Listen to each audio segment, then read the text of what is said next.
नमस्ते दोस्तों, मैं Davinder Singh, chartered accountant. Today we are discuss very important case on GST, section 67, section of search, inspection, search and seizure. दोस्तों, बहुत ही important case law है। ये case law decide किया था ऑनरेबल गुजरात हाई कोर्ट ने 16 फरवरी 2021 को, और इसमें एक हियरिंग भी हुई थी, और उसमें हियरिंग में कोई एडिशनल इंस्ट्रक्शन भी दी गई थी, जो दी गई थी 18 फरवरी 2021 को। तो दो डेट्स रेलेवेंट हैं, 16 फरवरी 2021 एंड 18 फरवरी 2021। केस लॉ का नाम है Bhumi Associates versus Union of India. दोस्तों, जैसा कि हम जानते हैं, जब सर्च टीम जाती है जीएसटी की, मोस्टली वी नो कि ऐसी पैनिक सिचुएशन क्रिएट कर दी जाती है क्लाइंट के लिए कि वो उसकी अपनी सोच चलनी बंद हो जाती है,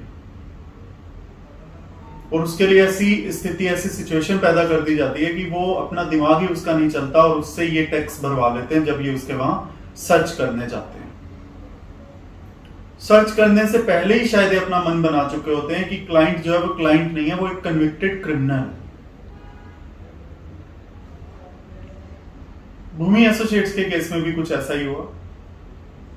जब वो सर्च पर गए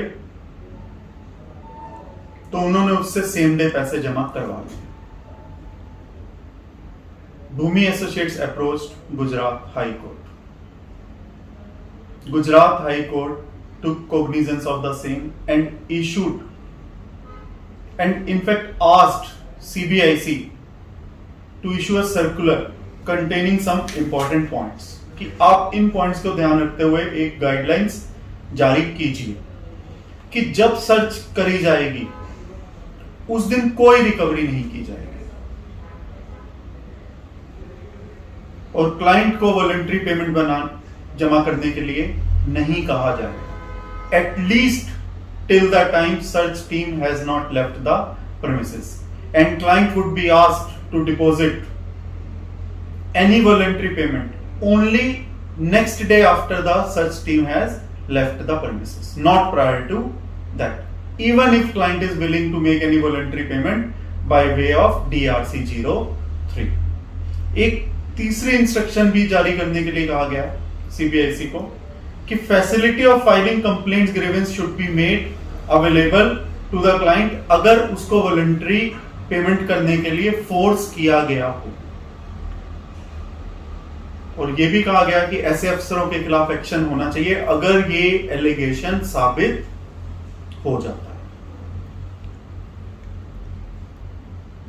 इस केस लॉ की हेल्प से, जैसा कि हम मोस्ट ऑफ द केसेस में देखते हैं कि जिस दिन सर्च होती है उसी दिन असेसी को, उसी दिन क्लाइंट को, उसी दिन रजिस्टर्ड पर्सन या टैक्सेबल पर्सन को अमाउंट जमा करने के लिए कहा जाता है।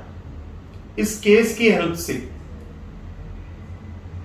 At least he will come out of this trauma. और जब इसकी सेकेंड हियरिंग हुई 18 फरवरी 2021 को, तो कोर्ट ने कहा कि अफसरों को भी प्रेजेंट रहने के लिए कहा ड्यूरिंग दैट कोर्ट प्रोसीडिंग्स।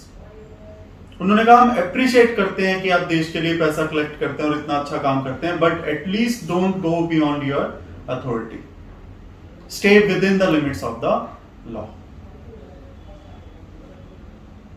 और काउंसिल ने कहा, जो रिस्पोंडेंट की तरफ से था, जो यूनियन ऑफ इंडिया की तरफ से था, उसने कहा कि आप सीबीआईसी को गाइडलाइन जारी करने के लिए कह रहे हैं, but CBIC is not a party to this case. तो हाईकोर्ट सेट, ठीक है, ओके, हम सीबीआईसी को भी बीच में पार्टी बना लेते हैं, और उन्होंने कहा कि सीबीआईसी को कि आप अपनी रिपोर्ट भी इसके ऊपर जमा कीजिए गाइडलाइंस के रिलेटेड। मेरे ख्याल से ये केस बहुत ही हेल्पफुल और यूजफुल रहेगा हम सब प्रोफेशनल्स के लिए, हमारे फ्यूचर एंडेवर्स के लिए। Thank you.